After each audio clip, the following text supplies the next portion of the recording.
Today we're diving into something special, something compact, charming and sonically iconic. This is my love letter to the Rhodes 54, a pint-sized powerhouse with all the character of its larger siblings, and then some. If you're into electric pianos, chances are you've heard of the Rhodes MkII, but not everyone knows about the Rhodes 54, a shortened 54-key version of the MkII Stage Piano. Think of it as a younger sibling, more portable, more studio-friendly and somehow even more adorable.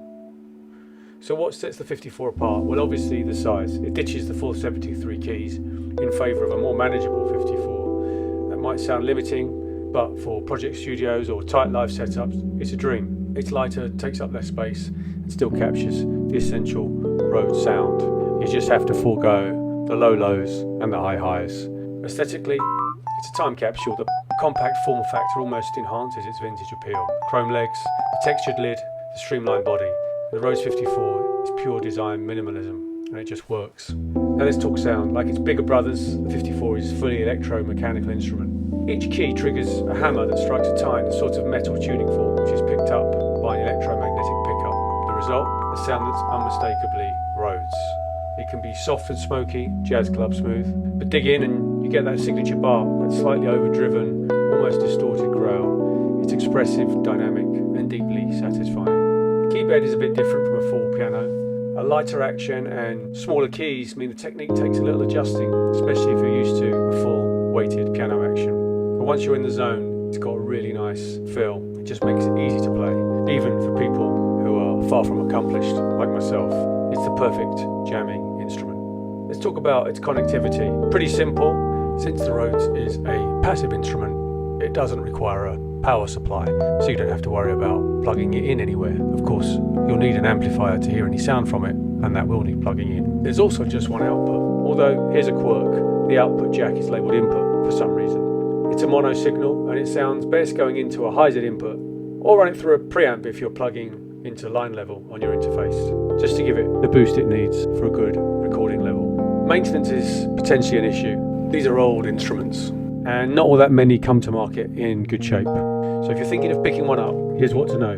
Tuning, that's not too hard.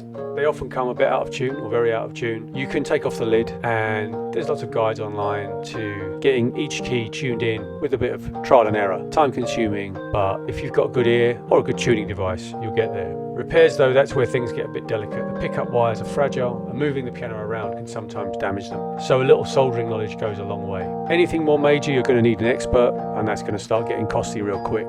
So what to look for when buying? Try to get one that's already well maintained, in tune with a consistent volume and action across the keys. And the accessories matter too. You ideally want the original chrome legs, the lid, which can be very hard to find, and a sustain pedal. Thankfully some good remakes exist for the pedal if you can't find the original. And why is the Rhodes so special? Well, you've definitely heard the sound before. Stevie Wonder's I Wish and You Are the Sunshine of My Life, Herbie Hancock's Chameleon, Steely Dan's Peg, D'Angelo's Voodoo, Radiohead's Everything in Its Right Place. The Rhodes sound is everywhere. But as for classic Rhodes pianos, and in particular the Rhodes 54, well, things start to get scarce. In fact, the 54 often sells for more than the full-sized 73-key version. On the used market, you can expect to pay anywhere from $2,500 to $3,500, sometimes more. The compact size and sheer scarcity drive up the value. You can find them on Reverb, eBay, all the places you'd expect, and in forums, but I highly recommend going through a specialist dealer, especially if you want a model that's properly restored and maintained. I got mine from Klassic Keys in the UK, and they did a great job. The Rhodes 54 is more than just a downsized electric piano. It's a design icon, a sonic legend, and a perfect companion for musicians who want that classic Rhodes sound in a smaller package. I love mine, and if you ever get your hands on one, I bet you will too. So thanks for watching. If you enjoyed this little ode to the Rhodes 54, give it a like, subscribe for more synth, keys and studio gear deep dives. See you next time.